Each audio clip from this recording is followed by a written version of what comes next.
반갑습니다. 밖에 많이 춥죠? 네? 예, 많이 추워졌어요.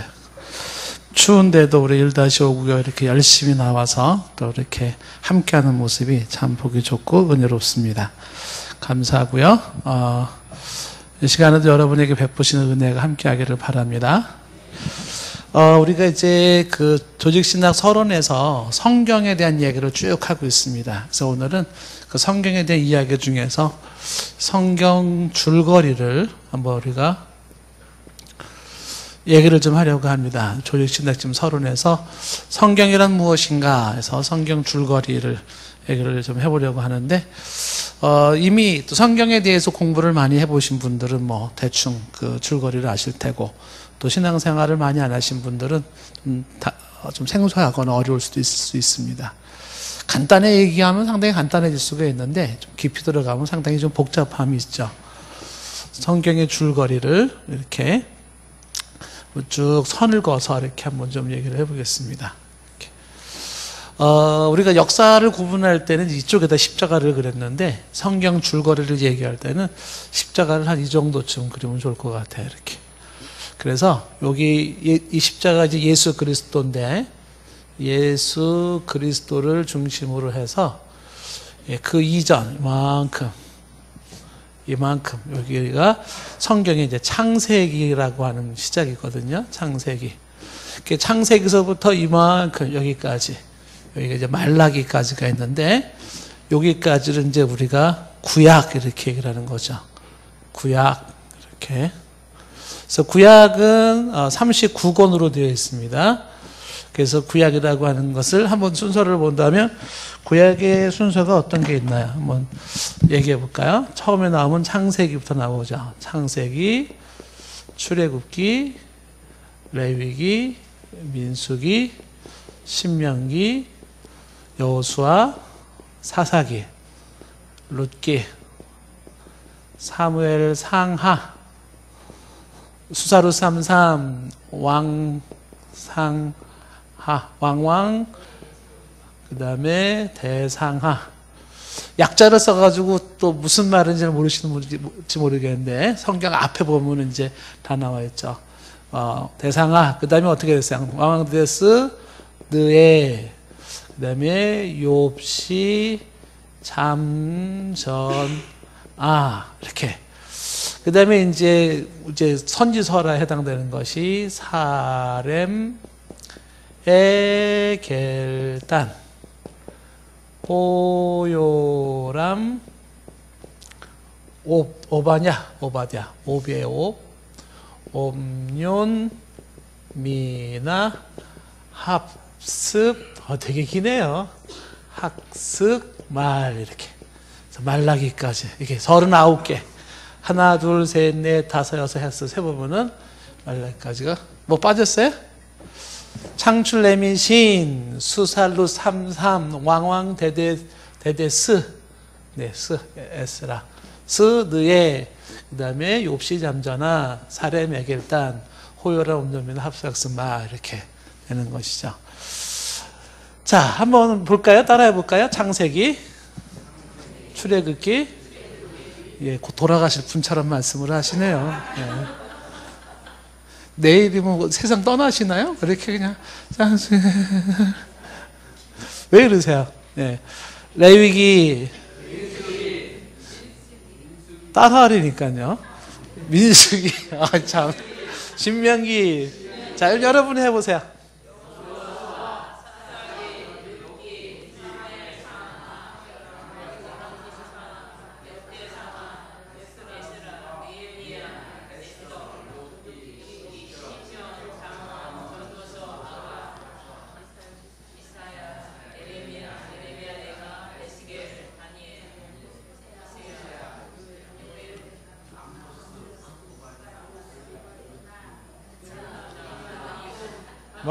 이거 뭐라고요? 미음? 네, 미음이 아닙니다. 네.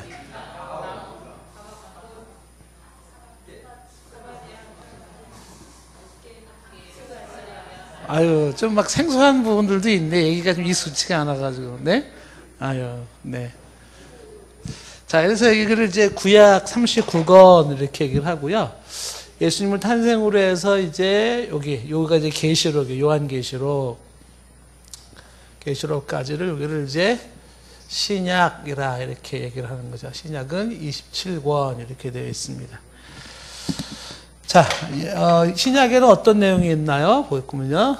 마태복음, 마막, 눅, 요행, 롬, 고전후, 갈, 앱, 빌골, 그 다음에 살전후, 딤전후, 뒷몬, 희약, 그 다음에 배전후, 요, 1, 2, 3, 6, 개 이렇게. 그래서 신약은 27권이죠. 이렇게 손드는 것도 팔이 아프네. 한번 해봅시다. 시작.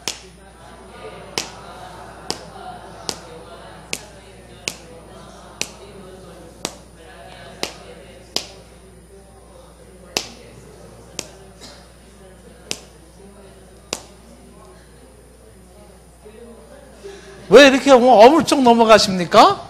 자, 여기요. 살전후. 이게 뭐예요?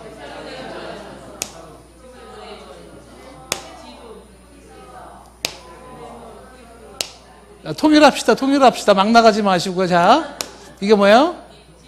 디도서, 빌레몬서, 히브리서, 야고보서.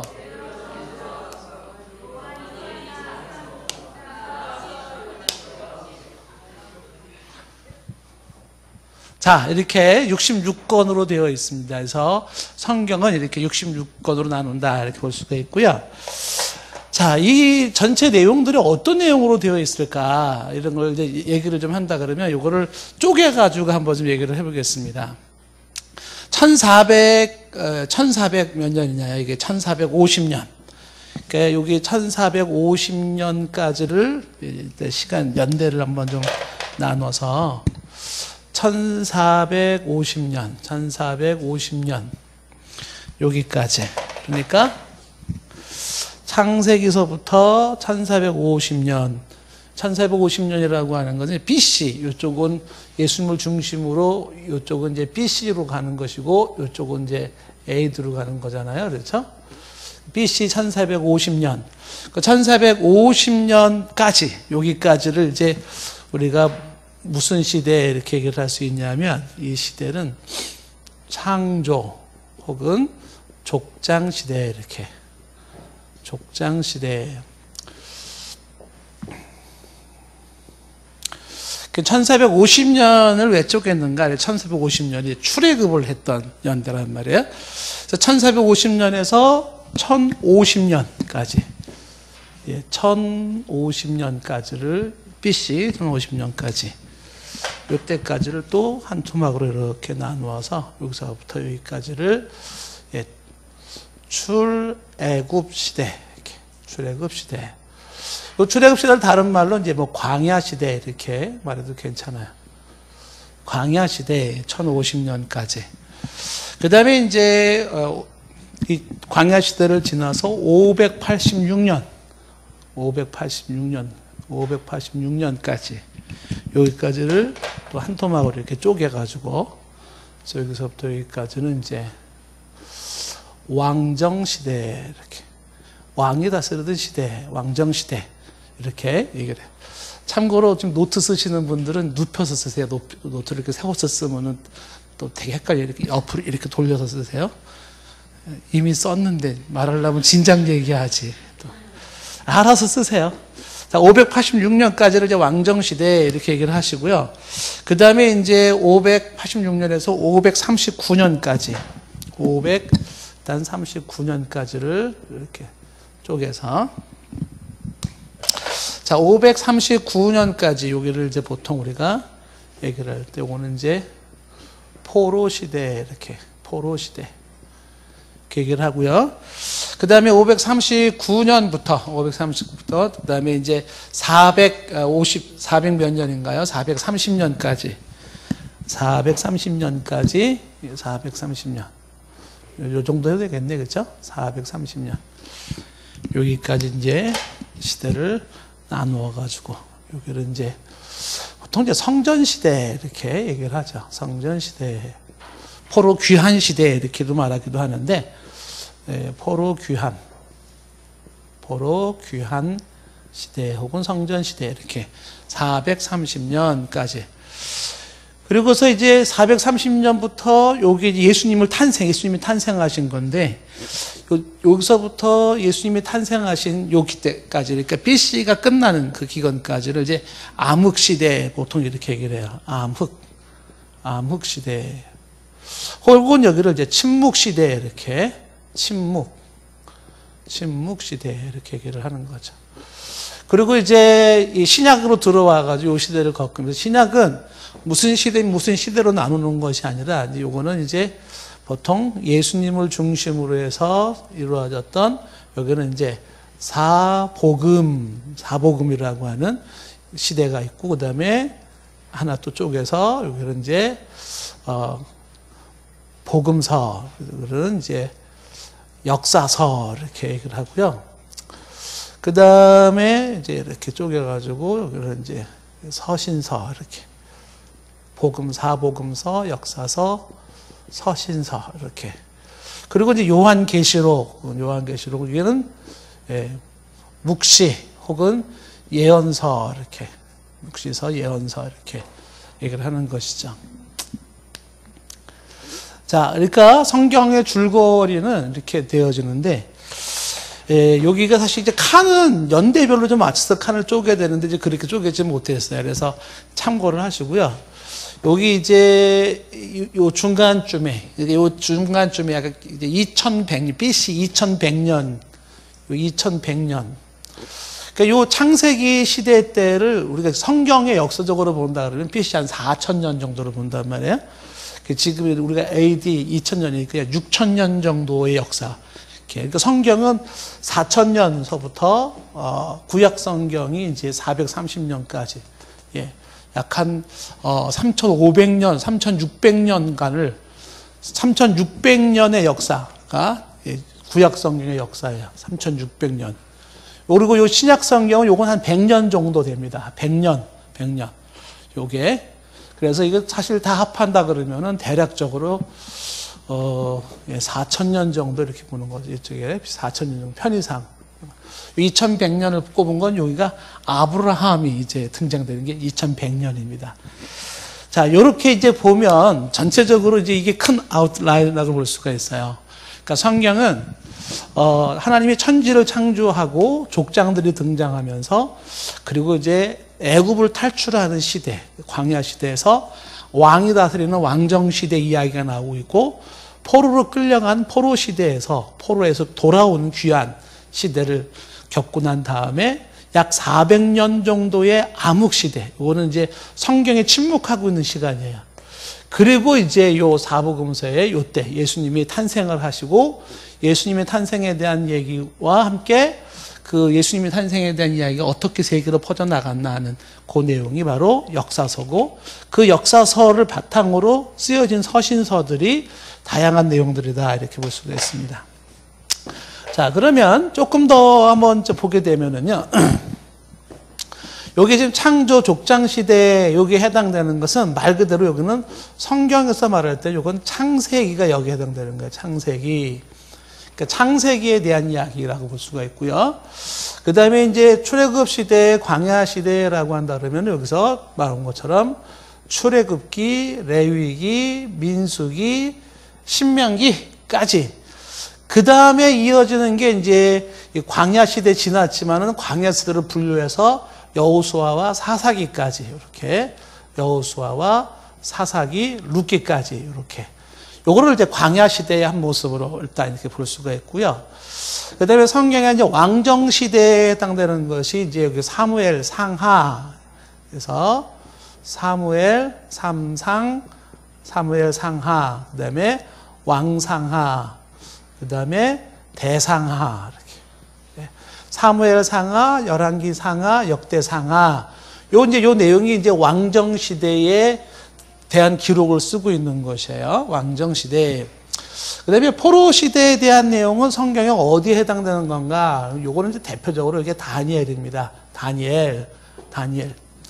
그리고서 이제 이 포로시대 때의 이 다니엘과 함께 역사적인 내용들, 그리고 이제 성전시대, 포로에서 돌아온 성전시대에 해당되는 것, 여기에 해당되는 게 이제, 저기 보시면은, 여기 있죠. 에스라, 스라, 그 다음에 느헤미야, 에스더, 뭐 이런 내용들이 여기 성전시대에 이렇게 해당된다. 이렇게 볼 수가 있습니다. 자, 이렇게 되어지고, 암흑시대는 침묵이 이어지고, 사복음서에 해당되는 것은, 요거는, 복음으로 끝나는 건 4개. 마태복음, 마가복음, 누가복음, 요한복음, 이렇게. 그리고 역사서에 해당되는 거는 요게 바로 사도행전이에요. 사도행전. 서신서라고 하는 건 나머지들은 이제 서신서라 이렇게 볼 수가 있는데, 이 서신서는 이제 분류를 할 때 보통은 이제 목회서신, 그 다음에 옥중서신, 그 다음에 서신서. 서신은 편지라는 뜻이에요. 편지. 그러니까 신약 성경은 대부분이 편지예요. 옥중서신. 그 다음에 이제 공동서신 이렇게 되고 있는데, 보통은 이제 옥중서신이라고 하면은 여기서 에베소서, 빌립보서, 골로새서, 빌레몬서 이렇게 에필골몰 이렇게 여기에 이제 에베소서, 빌립보서, 골로새서, 빌레몬서가 옥중서신이고요. 요거를 중심으로 해서 로마서부터 고린도전서 여기, 그 다음에 데살로니가전, 디모데전 여기까지 요 내용들이 여기 이제 목회서신에 해당되는 것이고, 베드로 전후서부터 벳전후부터 여기서부터 이제 계시록 앞에까지 유다서까지가 공동서신 이렇게 볼 수가 있어요.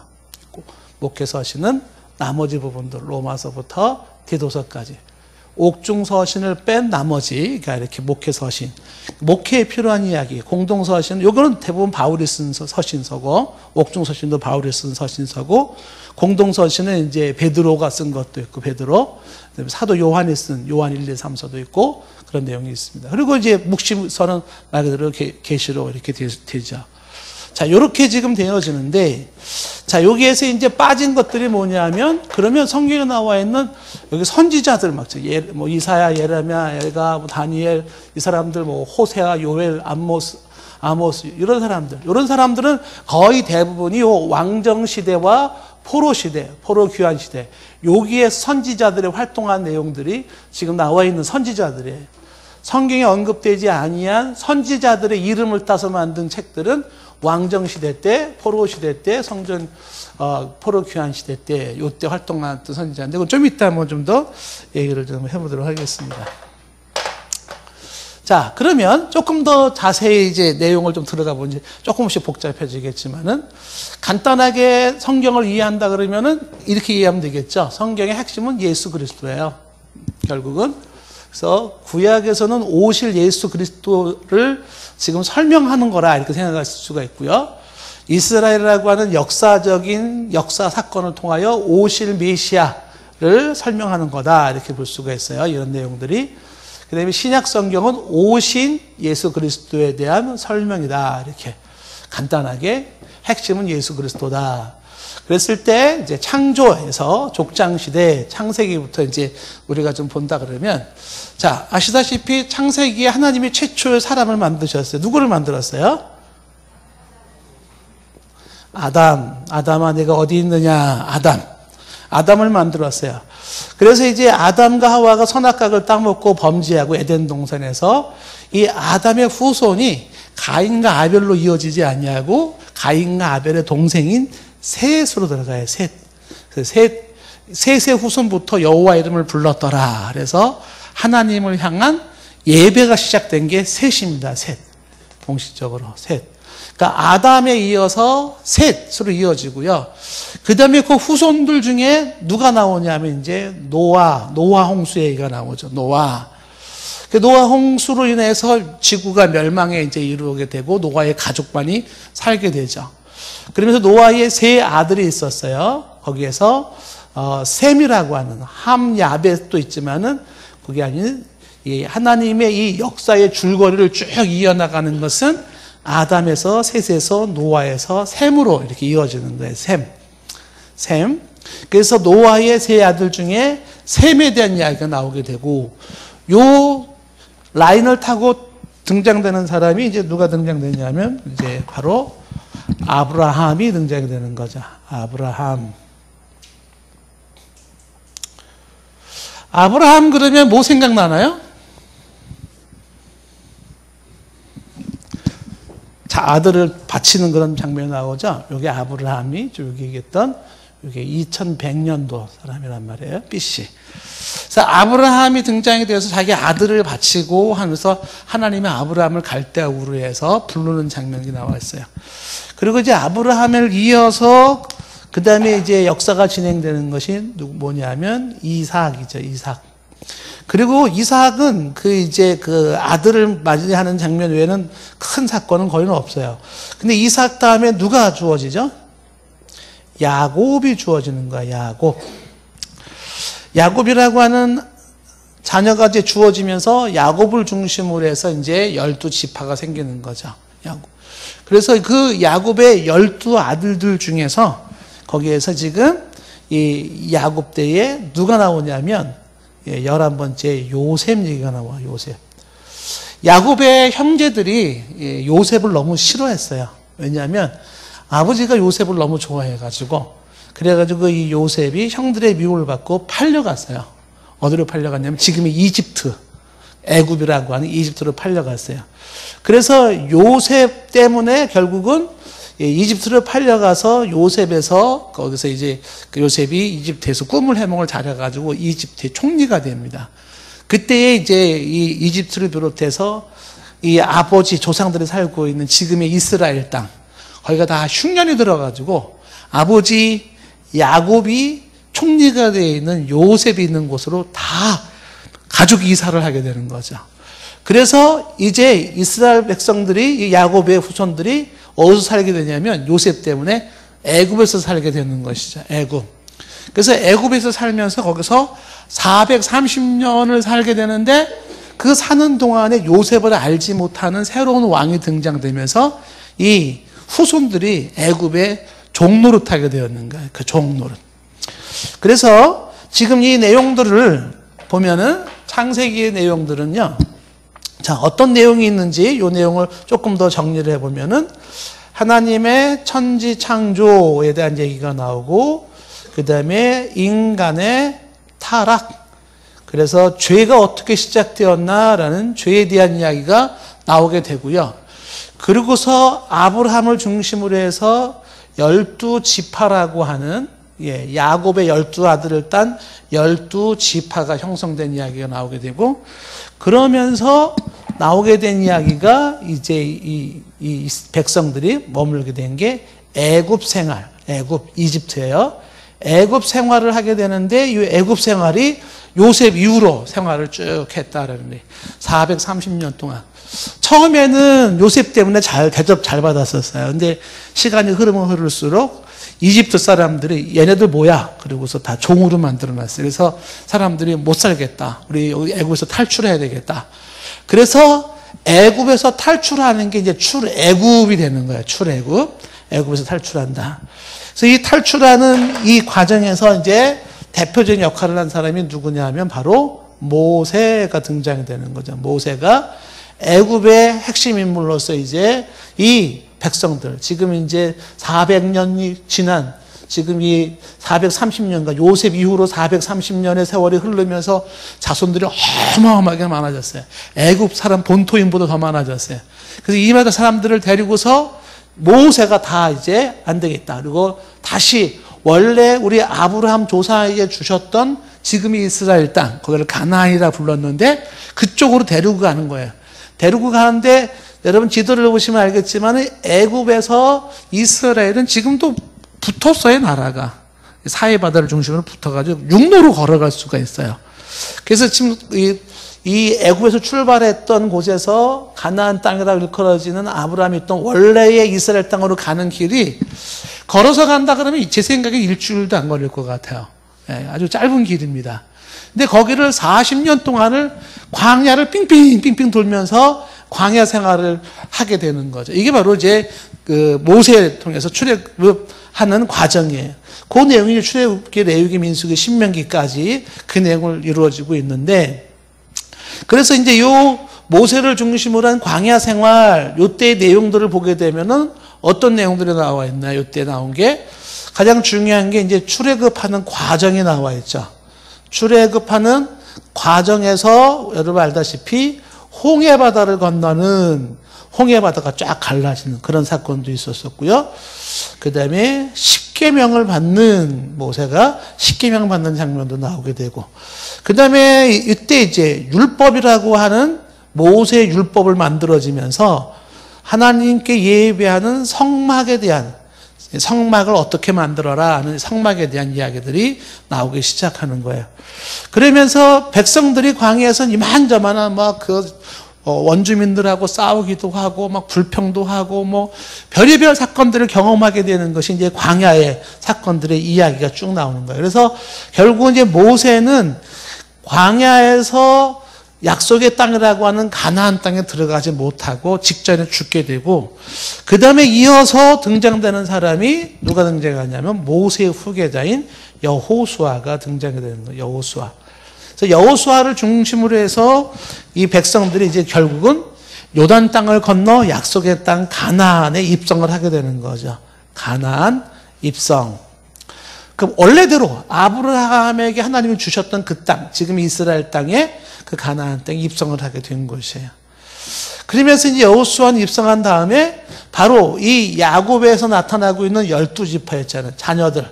그 12지파를 중심으로 후손들이 굉장히 많아져서 그 12지파를 중심으로 가나안 땅에 땅을 분배하는 거, 땅 분배. 그래서 너는 이쪽에, 너는 저쪽에 땅을 분배를 해요. 그 땅 분배를 할 때에 이미 땅 분배를 할 때 여러분들이 이제 지도를 보게 되면은 이렇게 우리가 이제 보통 이렇게 지도를 그린단 말이죠. 그러면은 여기 이제 지중해 바다잖아요. 지중해 바다가 있고 이쪽이 유럽이고 이쪽에 밑에가 아프리카라 그랬어요. 그러면 여기 보면 요만큼 이렇게 좀 붙어 있는 땅이 여기 지금 이스라엘이라는 땅이에요. 이스라엘인데 여기 지도가 지금 좀 엉성하긴 하지만 요 이스라엘하고 여기가 이집트인데 여기에 다 붙었어요. 요리 걸어가는 해안길로 그렇게 걸어가면 이제 일주일이면 갈 수 있는데 요쪽에 지금 사우디아라비아는 쪽으로 빙빙 돌다가 들어가는데 이스라엘의 요 중심을 이렇게 흐르고 있는 강이 요단강이에요. 요단강. 그래서 요단강 안쪽으로 들어오는 거를 이제 가나안 땅, 약속의 땅, 젖과 꿀이 흐르는 땅이다 이렇게 얘기를 하는 거예요. 가나안 땅. 그래서 이제 가나안 땅의 여호수아를 중심으로 땅에 들어와서 땅을 분배할 때 12지파를 땅을 분배할 때 레위지파, 12지파 중에 레위지파는 땅 분배를 안 해줘요. 거기는 제사장과 성전을 전담하기 위해서 다른 지파들이 가지고 있는 11조가 레위지파들 주는 거기 때문에 레위지파는 땅 가지고 농사 지을 필요가 없어요. 대신에 요셉의 이제 아들을 므낫세 지파를 두 개로 나누어가지고 므낫세 반지파 이렇게 나누어요. 그래서 요단강 동편 쪽으로 여호수아가 땅 분배하기 전에 모세에 의해서 땅 분배, 여기서 요단강 동편에 세 땅이 분배가 되었어요. 그래서 북쪽에 이제 므낫세 반지파가 걸려 들어가게 되고, 그 다음에 갓지파 땅이 있고, 밑에가 르우벤 땅이 이렇게. 그래서 요거는 이제 이미 여호수아가 가나안 땅 분배하기 전에 모세에 의해서 땅이 분배가 됐었어요. 그래서 이제 요거 미리 분배를 해놨기 때문에 요거 때문에 이제 모세랑 실행이 벌어지는 모습도 나오고, 가나안 땅에 전쟁할 때 좀 이만저만한 그 에피소드도 생기긴 하지만, 그래서 요거를 제외한 나머지는 요 가나안 땅에 들어가가지고 이제 모세가 여호수아가 땅을 분배해줘가지고 그 요쪽 밑에가 예루살렘인데 예루살렘 밑에 유다라고 하는 이제 그 부족장이죠. 족장을 중심으로 너네들은 유다 족속들은 여기 살아 이렇게 땅 분배해주고, 베냐민 지파들은 너네들은 여기 살아 이렇게 해주고, 시므온 지파는 여기 살아 이렇게 해서 땅을 분배해주는 땅 분배의 내용이 이제 여호수아에서 이렇게 쭉 우리가 볼 수가 있어요. 그래서 땅 분배를 쭉 해줬어요. 그 과정이 전쟁하면서 참 어렵게 해줬는데, 그 다음에 땅이 분배됐단 말이죠. 그 다음에 백성들이 이제 알아서 살아야 되는데 모세 죽고 여호수아 죽고 우린 누가 지도해 주지? 지도자가 없었어요. 그래서 그때 당시에 사사라고 하는, 사사는 선지자 역할도 하고 제사장 역할도 하고 왕의 역할도 하고 뭐 재판관 역할도 하고 이 다양한 역할하는 사사들이 등장하면서 그 분배되어 있는 땅들을 통치하고 다스려요. 그게 이제 사사시대예요. 사사시대. 그래서 지금 말한 것처럼 여호수아와 사사기에서 사사시대가 이루어지는데, 이 사사시대의 특징은 뭐냐면 사이클입니다. 이 사사시대의 특징이 인간의 사이클을 보여주고 있어요. 그 특징이 뭐냐면 항상 죄를 지으면, 사사기의 여기에는 죄를 짓게 돼요. 이 죄를 지으면 하나님이 벌을 내려요. 근데 벌 때문에 사람들이 고통해요. 너무 힘들어요. 그 벌이라는 게 이민족 침입을 받는 거거든요. 그 고통을 받으면 이 사람들이, 백성들이 뭐 하냐 하면은 사람들이 회개해요. 하나님 잘못했어요. 살려주세요. 회개해요. 그럼 하나님 불쌍하게 해가지고 구원자를 보내주세요. 구원자. 이 구원자를 보내주는 게 사사예요. 사사. 그 당시에 전쟁의 용사이기도 하고 왕이기도 하고 뭐 재판관도 하게 되는 그 구원자가 등장돼서 살려줘요. 그러면 어떻게 돼요? 살만하죠. 평안하게 살만해. 평안하게 살만하면 그 다음에 또 어떻게 될까요? 또 죄를 짓게 되는 거죠. 그럼 하나님이 또 벌을 내려요. 그래서 또 고통을 하고 엉엉엉 울면서 천부의 의지 없어서 손 들고 옵니다. 회개해요. 그럼 또 하나님이 또 사사를 보내주셔서 구원해 주세요. 그럼 사사도 구원받으면 또 이제 살 것 같네. 그러면 또 죄 져요. 그러면 또 벌 줘요. 요 내용이 빙글 돌아가는 게 이제 사사의 내용이에요. 사사기. 그 사사의 내용이 이렇게 해서 돌아간다. 그래서 사사가 이렇게 돌아가는 게 14명의 사사가 돌아가기 시작해요. 첫 번째 사사인 온니엘부터 시작해서 왼손잡이 에훗부터 막대기 하나 가지고 막 사람을 쳐주는 삼갈부터, 그 여자 사사 드보라가 나오고 있고, 기드온의 300용사라고 하는 기드온 사사가 나오게 되고, 우리가 잘 아는 삼손, 머리 긴 삼손 사사도 나오게 되고, 그래서 사사들의 이야기가 사사의 내용으로 쭉 이어져요. 그리고 이제 마지막 사사라고 일컬어지는 게 보통 사무엘로 일컬어지는데, 그때 사람들이 우리 이렇게 사사 지내는 거 싫다. 보니까 지금 저쪽 어디들 보니까 왕들이 있는데 우리도 왕을 좀 다오. 그래서 하나님이 너네 왕 필요 없는데, 하나님이 직접 왕 노릇 해주고 하면 되는데, 근데 백성들이 아니래, 우리 왕을 달라 그래가지고서, 그래서 이제 왕이 들어오기 시작하는 게 이제 왕정시대, 1054년에 왕정시대가 들어오기 시작하는 거예요. 그랬을 때 이제 왕정시대는 처음에는 왕이 그냥 한 명으로 통일 왕국 시대가 시작되는데, 이때 첫 번째 사람이 사울이라고 하는 왕이 등장이 되는 거죠. 그래서 사무엘 상하에서 이제 사울이 왕으로 등장되는 장면이 나옵니다. 처음에는 사울이 아주 효도도 잘하고 훌륭했었어요. 근데 나중에는 아주 휙가닥 돌아버리잖아요. 그 사울이 왕이 됐던 그때에 두 번째 왕이 누가 되냐면 바로 다윗이 왕이 되는 거예요. 다윗. 사울이 왕이었을 때에 우리가 잘 알다시피 골리앗이라는 거대한 장군이 등장해요. 요 이스라엘 땅에 지금 팔레스타인이라고 하는 요 한쪽 구덩이에 있는 그 블레셋이 있는데, 거기에서 장수가 골리앗 장군 나와가지고서 1대1로 싸우지, 한판 붙자 이게. 이때 당시의 전쟁은 민족과 민족이 싸우는 게 아니라 니네 대표 한 명 나와, 우리 대표 한 명 나가, 대표와 대표끼리 싸워서 이기는 쪽이 이기는 거예요. 근데 저쪽은 지금 골리앗이라고 하는 키가 한 3m 정도 되는 사람이 쫙 나와. 근데 이스라엘이 골리앗과 싸울 사람이 없었어요. 그때 누가 나갔어요? 다윗이 그때 나가는 거예요. 다윗이 나가가지고서 골리앗을 어떻게 했어요? 돌팔매질 가지고 팍 때려가지고 골리앗 넘어뜨려서 이긴 거예요. 골리앗 목을 잘라가지고 이렇게 잡아갔는데, 좀 골리앗이 여기 이마에 돌멩이 받친 뼈가 발견되어져 가지고 굉장히 또 놀란 적이 있었지만은, 그렇게 해서 등장되는 이제 다윗이 골리앗을 이기면서 사울의 총애를 받게 되고 사울의 사위가 되어요, 다윗이. 그래서 사울을 잘 도왔는데 백성들이 지금 사울로 이제 인기가 들어가기 시작하는 거죠. 이 다윗으로 인기가 가기 시작하는 거죠. 그래서 이제 사울보다는 다윗이 더 훌륭하다. 그래서 백성들이 다윗 그러니까 사울이 기분이 나쁜 거예요. 질투. 그래서 다윗을 죽여버려라 그래요. 그러니까 다윗을 계속 죽이려고 그러는데 다윗은 계속 도망다녀요. 처참하게 도망다니죠. 예, 정말 천하의 장군이었던 이 다윗이 죽이려고 하는 장인 어른의 이 민족을 구원한 다윗을 죽이려고 하니까 다윗이 이리저리 도망다니면서 어떤 때는 막 미친 사람 취급하면서 침 질질 흘리고 그러면서 변장을 해야 되는 처참한 활동들이 이제 사무엘 상하에 쭉 나와 있는 것이죠. 그래서 다윗이 결국은 사울이 죽게 되고 다윗이 왕이 되고 그 다음에 이제 다윗부터 이제 왕국이 이어지는데 여기 보면은 이제 아담, 셋, 노아, 아브라함의 이 경건한 후손들이 어디로 이어지냐면 다윗으로 이어지는 거예요. 다윗으로.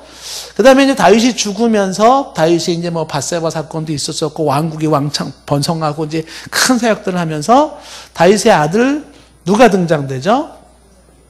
지혜의 왕 솔로몬이 왕이 되는 거예요. 솔로몬도 처음에는 시작이 좋았어요. 그래서 아주 정말 하나님 앞에 지혜를 구하고 하나님 나라를 구하면서 하나님이 지혜를 주어서 악이 재판하는 재판할 때 그 지혜를 발휘하기도 하고 그러면서 이 솔로몬이 한 큰 업적 중에 하나가 뭐냐면 솔로몬이 성전을 지었어요. 성전. 그러니까 지금 이 백성들이 지금 광야 생활을 하면서 이 사람들이 성막이라고 하는 건 텐트래요. 텐트는 이동 텐트니까 하나님을 예배하는 게 텐트가 좀 좋지 않다 그래가지고 이젠 벽돌로 되어 있는 나무로 짜진 집을 짓자 그래서 하나님께 예배드리는 성전을 짓는 거죠. 이 성전은 누가 짓고 싶었냐면 다윗이 짓고 싶었어요. 그런데 하나님은 다윗에게 기회를 주지 아니하고 그의 아들 솔로몬에게 기회를 줘서 솔로몬 성전을 이렇게 완성을 하고 모든 예배는 여기서 이루어지게 되어 있던 것이었어요. 성전에서. 자, 그래서 이 성전에서 짓고 솔로몬이 잘 사나 싶었는데 솔로몬의 약점 중에 하나가 뭐예요? 너무나 많은 부인을 둔 거예요. 부인이 몇 명이라고요? 그렇죠. 자꾸 그 백제 의자왕하고 헷갈려서 삼천궁녀를 생각하는 분이 있어요. 1000명. 그래서 이 솔로몬이 부인을 많이 둬가지고 그때 이제 솔로몬 이후부터 왕국이 왕정 시대가 나누어져요. 그래서 그때는 이제 분열 왕국 시대가 이루어지기 시작하는 거예요. 분열 왕국. 그래서 이제 분열 왕국은 솔로몬 이후부터 나라가 이제 두 개로 쫙 이렇게 나누어지기 시작을 합니다. 그래서 이제 솔로몬 이후부터 우리나라의 남한과 북한이 나누어지듯이 요 조그만 요 이스라엘 땅이 여기 나누어져요. 요만큼 여기 요렇게 해서 여기 밑에 유다와 베냐민 지파를 중심으로 한 두 지파를 빼고 나머지 10지파가 다 이게 이제 나누어서 북쪽과 남쪽으로 나누어지는 거죠. 그래서 남쪽은 이제 유다라고 하는 나라에 붙게 되는 것이고 저 북쪽은 이스라엘이라 하는 호칭을 붙게 되는 거예요. 이스라엘. 그래서 분열 왕국은 유다 왕국과 이스라엘 왕국으로 나누어지는데 결국은 이 솔로몬을 중심으로 한 다윗의 후손의 정통성은 어디로 가냐면 요 유다로 가는 거예요. 유다. 자, 유다 지파. 12지파 중에서 네 번째 아들이었던 유다가 하나님의 정하신 경건한 후손의 대를 잇기 시작하는 거예요. 그 유다 지파를 중심으로 한 유다 왕국이 이루어져서 솔로몬의 아들이 유다의 첫 번째 왕이 이게 르호보암이에요. 르호보암. 그때 이 르호보암이 솔로몬에 이어서 왕을 잘했으면 나눠지지도 않았을 거예요. 근데 르호보암이 친구를 잘못 사귀었어요. 젊은 친구들. 그래서 아버지 솔로몬이 죽었는데 나라를 어떻게 다스리면 좋을까? 그러니까 당시에 솔로몬을 도왔던 어르신들이 얘기를 해줬어요. 르호보암한테 뭐라고 말했냐면 왕이요, 백성들을 섬기십시오. 그러면 백성들이 왕을 섬길 겁니다. 그랬어요.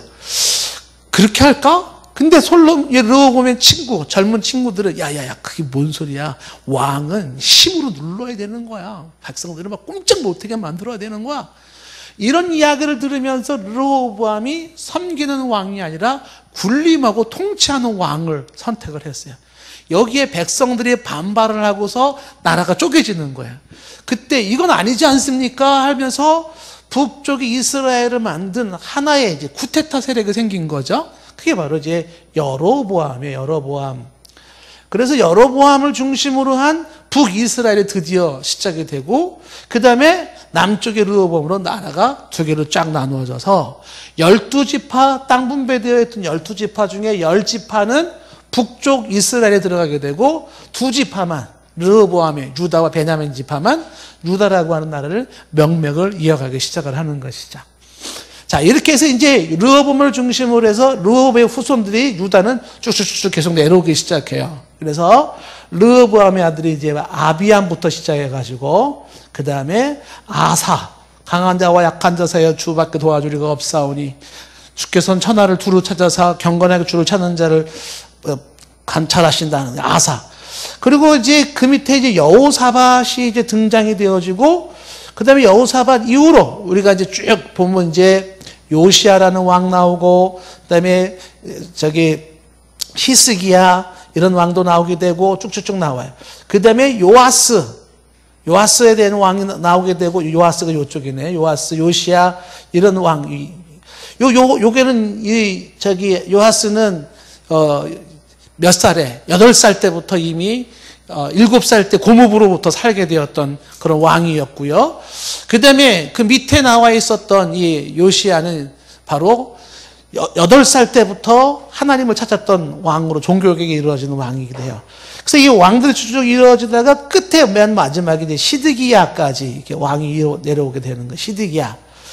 시드기야로 내려오고, 이때 동시에 북쪽은 여로보암으로 인해서 여로보암의 왕들이 쭉쭉 이루어져 나가기 시작을 하죠. 그 북쪽에 여로보암 왕들이 쭉 이어져 나가는데 19명의 왕들이 쭉 나와서 맨 마지막에 나오는 게 이제 호세아라고 하는 왕이 나와요. 호세아 선지자랑 이름이 같아요. 호세아. 특징이 뭐냐면 북쪽의 여로보암을 중심으로 해서 여기는 왕조가 계속 바뀌어요. 여로보암 왕조부터 시작해가지고서 그 다음에 이제 바하사 왕조가 되어지고, 바하사 왕조가 주고, 그 다음에 오므리 왕조가 들어서면서 여기 이제 그 아합 왕 같은 사람이 나오고, 아합. 그 다음에 이제 예후 왕조가 들어서면서, 그래서 왕조가 계속 바뀌어요. 왕조가 바뀐다는 거는 왕의 아들, 왕의 아들, 왕의 아들로 쭉 이어지는 게 아니라 왕의 아들, 왕의 아들로 이어지다가 새로운 쿠데타가 나오면 새로운 사람이, 쉽게 말하면 김씨 왕조가 주어지다가 이씨 왕조가 생기다가 최씨 왕조가 생기다가 박씨 왕조가 생기다가 이렇게 나와요, 이쪽에. 그래서 19번째 왕까지, 호세아 왕까지 왕들이 계속 바뀌어요. 그래서 이 19명의 왕들 중에 북이스라엘은 선한 왕이 한 명도 안 나와요. 다 악하는데 그냥 악한 게 아니라 어마어마하게 악해, 사람들이요. 그래서 심지어는 막 자기 아들을 불 속에 집어던지지를 않나.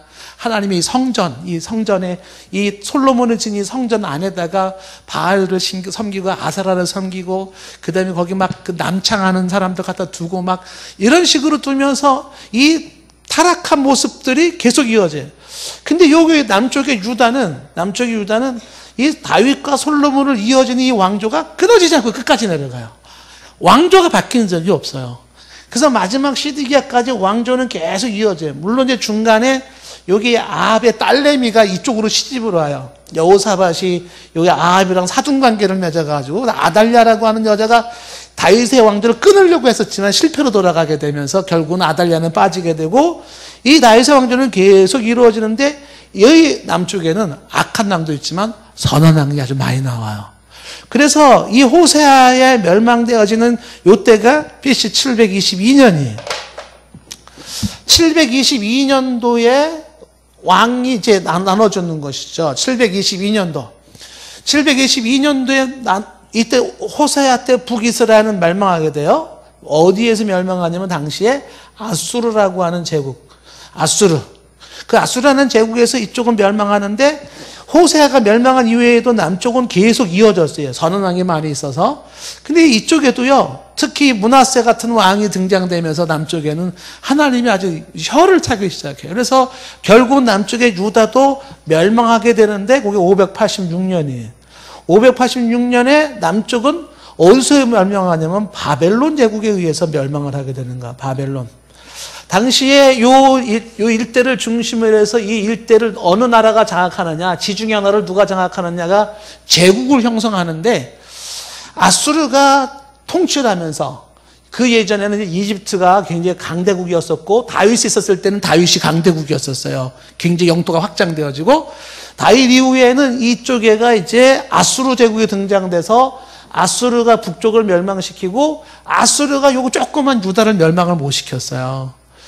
근데 이 아수르가 누구에 멸망되냐면 바벨론에 멸망이 되는 거예요. 바벨론 제국에 의해서.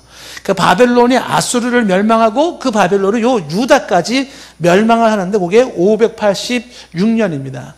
분열왕국이 일어났던 게 930년이거든요. 그 930년에 나라가 두 쪽이 나가지고 북쪽이 먼저 멸망하고 그 다음에 남쪽이 586년에 이렇게 나누어지기 시작을 한 거예요. 이게 왕정시대 이야기로 이제 열왕기상하, 역대상하 내용인데 우리가 지금 이제 역대상 새벽에 보고 있잖아요. 새벽에. 그래서 왕상을 다 보았어요. 그래서 이 두 왕들에 대한 이야기를 쫙 다 보았습니다. 그리고 역대상에서는 지금 이제 다시 다윗을 중심으로 한 얘기를 다시 한번 언급을 하고 역대하에 들어가면 이 분열왕국에서 남쪽을 중심으로 한 언급을 다시 한번 하는 게 역대하입니다. 그래서 이 역대하 내용이 이렇게 들어오게 되는 거죠.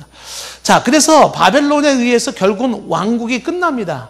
그리고 나온 게 이제 포로로 잡아가는데 바벨론이 이 남쪽 유다를 3번 침공을 하면서 3차에 해가지고서 왕을 잡아가는 거야. 여호야김 잡아가고 여호야긴 잡아가고 마지막 시드기야도 잡아가고 포로를 잡아가는데 그냥 잡아가는 게 아니라 비참하게 왕이 보는 앞에서 왕자들을 죽여버리고 시드기야는 눈을 빼가지고 쇠사슬로 묶어가지고 피 철철 흘리면서 끌려가는 거. 바벨론 포로. 이 바벨론 쪽으로 지금 이란 이라크 쪽에 있는 이쪽으로 다 끌려가는 거야. 바벨론으로 끌려가요. 그래서 예루살렘이 멸망하게 되는 것이죠. 멸망해요. 그리고 아수르가 일찍이 호세아를 중심으로 여기를 멸망시킬 때는 722년에 멸망시킬 때는 이 아수르가 북이스라엘의 수도가 사마리아예요. 사마리아. 북이스라엘 수도 사마리아 이 수도를 함락시키면서 어떤 정책을 썼냐면 혼혈 정책을 썼어요. 그래가지고 사마리아의 아수르는 이 북이스라엘에다가 혼혈 정책을 써가지고 뭘 뒀냐면은 다양한 민족의 사람들을 사마리아에 모여가지고서 그냥 민족의 이스라엘의 정통성을 없애버리는 거 완전히. 그 혼혈 민족이 생겨지면서 동시에 종교도 혼혈 종교가 돼버렸어요. 그래서 그 아수르에 의해서 북이스라엘이 멸망할 때 그 혼혈 정책 때문에 이 시간 이후부터는 남쪽의 유다 사람들은 북쪽 사마리아 사람들은 상종도 하지 않게 되는 거야. 왜? 거기는 혈통이 순수하지 못하고 영적으로 순수하지 못하다. 그래도 남쪽 유다는 뼈대가 있는 집안이에요. 뼈대가. 멸치는 조그마지만 뼈대가 있잖아요. 우리는 조그마지만 뼈대가 있는 집안이다. 그래가지고 여기는 그래도 다윗의 혈통을 쭉 이어나가서 혼혈족이 아니에요. 그래서 이제 이 시간 이후로부터는 이제 그렇게 서로 앙숙이 되어지는 모습이 되어지는. 어쨌든, 그래서 북쪽은 아수르에 의해서 멸망되어지고, 혼혈족이 되어지고, 그 다음에 남쪽은 바벨론에서 끌려가요. 이제 끌려간 상태에서의 생활들이 다니엘서 보면은 거기에 이제 생활이 나오게 되는 거죠. 다니엘서 내용을 보게 되면은 이 다니엘서 내용이 어떤 거예요? 다니엘을 잡혀가가지고 다니엘의 세 친구가 나오죠. 다니엘의 세 친구가 그 불 속에 들어가는 장면 나오고 다니엘이 사자굴 속에 들어가는 그런 이야기도 나오고 다니엘이 보았던 환상, 사자를 중심으로 사자와 표범과 곰과 그 다음에 이제 뿔 10개 달린 환상을 보는 이런 환상들을 보는 이야기. 그리고 이 다니엘의 마지막에 이 바벨론 제국이 이 포로 시대에는 이제 여기 바벨론이라고 하는 나라가 다스리고 있잖아요. 그 바벨론이라고 하는 나라가 다스릴 때 처음에 잡아갔던 사람이 느부갓네살이 잡아갔단 말이에요. 바벨론에. 그 느부갓네살이 잡아갔는데 이 느부갓네살이 아수르도 이겼지 유다도 멸망시켰지 제국을 만들었지 얼마나 교만 떨었는지 몰라요. 하나님께서 이 느부갓네살을 미치게 만들어가지고 소처럼 새벽에 풀을 뜯어먹게 만들었어요. 근데 그것을 보고 있다가 이제 바벨론의 느부갓네살 후손들은 저렇게 하나님 믿는 사람을 건들면 안 되는구나 겁을 먹었어요. 그러다가 이제 벨사살이라고 하는 마지막 왕이 등장되었을 때 벨사살이 등장되었을 때 잔치를 베푸는데 벨사살은 우리가 이게 좀 좋지 않다라는 생각을 가지고 있었지만은 유다에서 가지고 오는 성전, 하나님의 성전에서 만들어 놓았던 금과 금으로 만들어 놓았던 이런 잔들, 그릇들, 이걸 다 술잔으로 쓰고서 막 했었어요. 그때 이 벨사살이 환상을 봤는데 벽에 갑자기 손가락이 하나가 나타나가지고서 손가락으로 매네 네게 루바레시 이게 딱 쓴 거예요. 너무 놀라가지고 넓적다리가 막 흔들렸다 그랬어요. 이게 무슨 뜻이냐? 그때 이 포로로 끌려간 사람 중에 다니엘이 있었단 말이야. 다니엘이 꿈 해몽을 아주 잘해요. 그 다니엘이 그 꿈 해석을 하는데 하나님이 달아보셨습니다. 바빌론 멸망합니다라는 이야기를 하게 돼요. 그래서 그 이야기로 벨사살이 바빌론의 마지막 왕이 돼가지고 바빌론이 끝납니다. 바빌론이 끝나고 없어져 버리는 거예요. 바빌론이 멸망이 되어지는데 그 멸망한 것이 바로 539년에 멸망을 하는 거예요. 586년은 유다가 멸망한 것이고 바벨론은 벨사살을 중심으로 539년에 멸망. 그 다니엘의 예언이 성취가 된 거예요. 그러면서 지금 어떻게 되냐면 아수라라는 나라에서 바벨론으로 넘어가가지고 여기서 바벨론이 멸망을 하게 되고 그 바벨론 멸망하면서 이걸 누가 멸망을 시켰냐? 페르시아가 멸망을 시키는 거예요. 페르시아. 그래서 이 성전 귀한 시대는 페르시아 시대가 돼요. 페르시아의 고레스라고 하는 왕을 중심으로 해서 바벨론을 멸망시켜서 바벨론 제국이 없어지고 페르시아 시대가 들어왔어요. 페르시아 시대가 등장되어지면서 이때까지만 해도 포로로 잡았던 사람들이 지금 바벨론 지역에 많이 있었단 말이죠. 근데 페르시아에 있었던 고레스라는 왕이, 고레스 정확히 하면 고레스 2세가 되는데, 고레스가 보니까 야 이게 지금 포로를 너무 많이 잡아왔는데 식민지를 잡아온 사람들하고 적대 관계를 갖는 건 좋은 건 아니다 생각을 한 거죠. 그래서 식민지 친화 정책을 써가지고 잡아온 포로들을 다 본국으로 돌려보냅니다. 너네들 본국으로 가라. 그래서 포로로 끌려갔던 이 시대가 70년인데 70년의 세월이 끝나고 포로 시대에서 다시 본국으로 돌아오는 거죠. 돌아와요.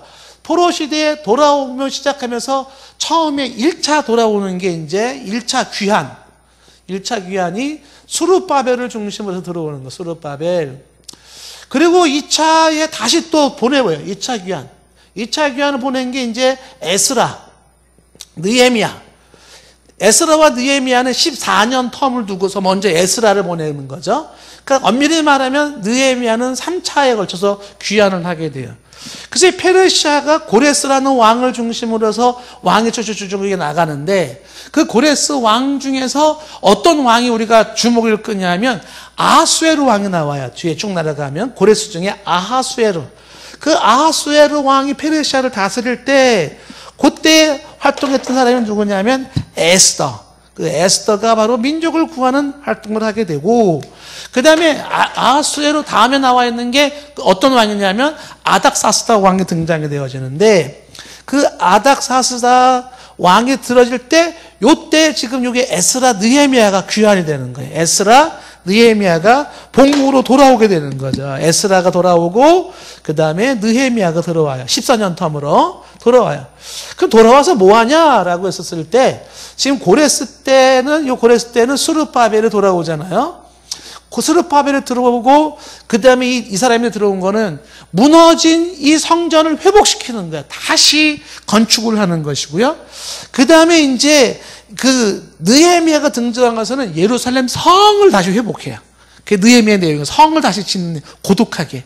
그 와중에 에스라가 그 가운데 백성들로 하여금 하나님 말씀 버려서 우리 민족이 이렇게 멸망하게 됐다. 정신 차려라. 그 백성들을 일깨우죠. 그래서 이 에스라를 중심으로 사람들이 본국으로 돌아와서 포로 시대 때 돌아와가지고서 본국에서 엉엉 우는데 특히 어르신들이 한없이 우는 거예요. 우리가 하나님의 말씀을 어겨가지고 얼마나 고생을 많이 했느냐 그렇게. 그래서 이 에스라가 백성들을 일깨우는 일을 하고 이게 이제 포로 귀환 시대 때 나온 내용이다라고 하는 것이. 그랬을 때 여기 지금 왕정 시대나 포로 시대 때 요 기간 때 아까 얘기했던 선지자들 예레미야, 그 다음에 이사야, 그 다음에 다니엘은 나왔고 호세아, 요엘, 아모스 이런 선지자들이 여기서 쭉 활동하면서 정신 차려라. 이렇게 하면 망한다. 망해도 하나님이 돌아오게 할 거다. 뭐 이런 망하는 메시지와 희망의 메시지를 전했던 내용이 선지서들의 내용이 쭉 이루어지는 것이에요. 자, 빨리 끝내겠습니다. 조금만 인내하십시오. 그래서 결국은 에스라까지 와가지고 이 페르시아가 지나니 페르시아가 결국은 또 누구에 의해서 멸망되냐면 이 암흑 시대의 새로운 제국이 또 하나 등장되기 시작했어요. 그게 바로 그리스예요. 그리스라고 하는 제국, 그 유명한 알렉산더를 중심으로 해서 그리스가 등장이 돼요. 그리스.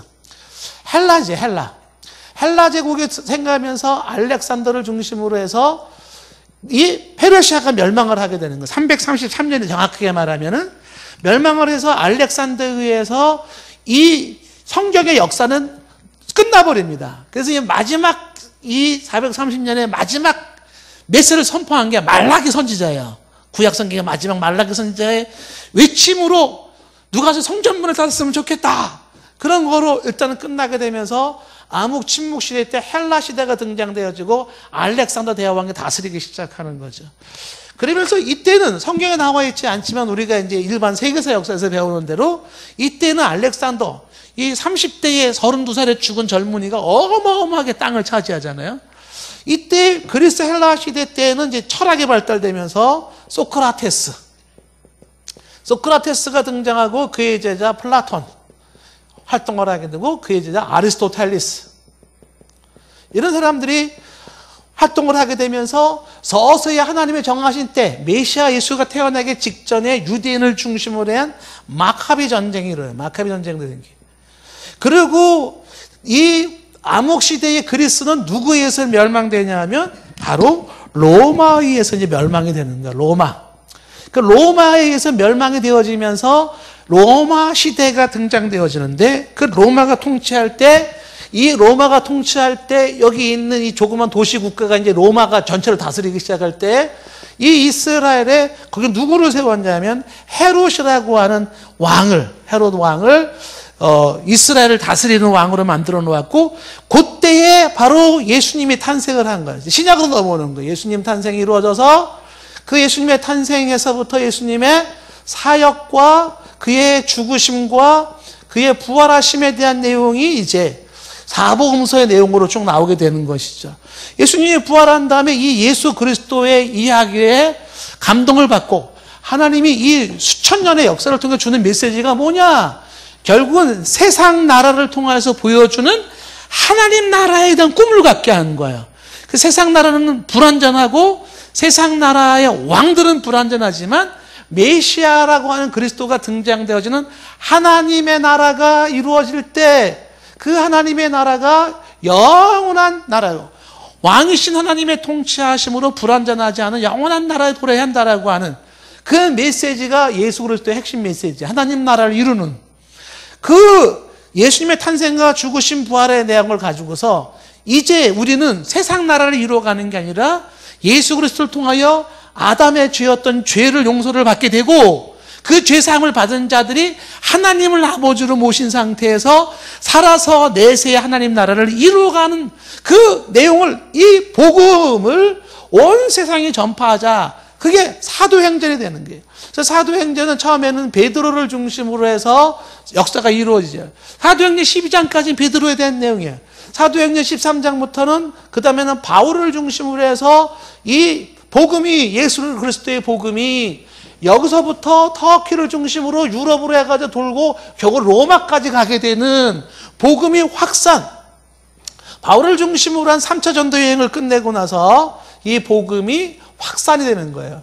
사도행전 1장 8절 말씀처럼 예루살렘에서 시작한 이 복음이 유대를 지나서 사마리아를 지나서 땅끝까지 가게 되는데 그 땅끝이 로마까지 가게 되고 그 로마 이후로 이어지는 그 복음이 대한민국 우리에게까지 오게 된 것이고요.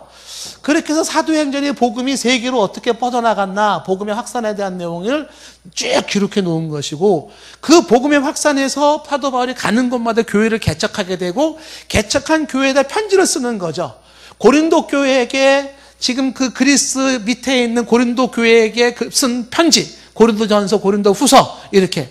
그 다음에 저쪽 터키 땅에 갈라디아에 세운 교회 갈라디아서, 그 다음에 터키 땅에서 옛날 소아시라고 불러지는 그곳에 에베소라고 불러지는 그 에베소 쓴 에베소서, 뭐 이런 식으로 편지에 쓴 목회 서신에 대한 내용들이 쭉 나와 있고, 감옥에서 죽기 직전에 사도 바울이 쓰면서 끝까지 주 예수 그리스도의 복음을 가지고 살아야 하고, 이걸 자랑스럽고 영광스럽게 여기며 이 복음의 천하의 증거가 되어야 한다는 증거를 하게 되는 것이고, 그러면 그 예수님의 제자들 중에 베드로라든지 그 다음에 사도 요한이라는 사람들도 동일하게 예수 그리스도의 복음을 증가하는 서신서를 쓰게 되고, 사도 요한이 맨 마지막에 반모섬에 들어가가지고서 이제 환상을 본 거예요. 앞으로 이 시간 이후에는 어떻게 될 것인가에 대한 그 환상을 보면서 예수님 탄생 이후 AD 100년부터 앞으로 다시 오실 예수님, 재림하실 예수님까지 지상에서의 영적 전투의 현장을 요한계시록에다 쭉 담아놓은 거예요. 이게 계시서 묵시서라고 하는 거. 그러니까 이미 사도 요한이 이 계시를 받았을 때 AD 100년부터 지금 2000년, 17년, 지금까지가 지금 우리가 말세를 지내고 있는 거죠. 오실 예수님, 다시 오실 예수님에 대한 예언을 쭉 해놨는데, 그 예언이, 다시 오실 예수님에 대한 예언이 계속 하나둘 맞아 들어가고 있는 시점인 것이죠. 입에다 오토바이를 달았어요. 자, 성경의 줄거리는 대충 이렇다, 이렇게 하시면 되겠습니다. 기도하겠습니다.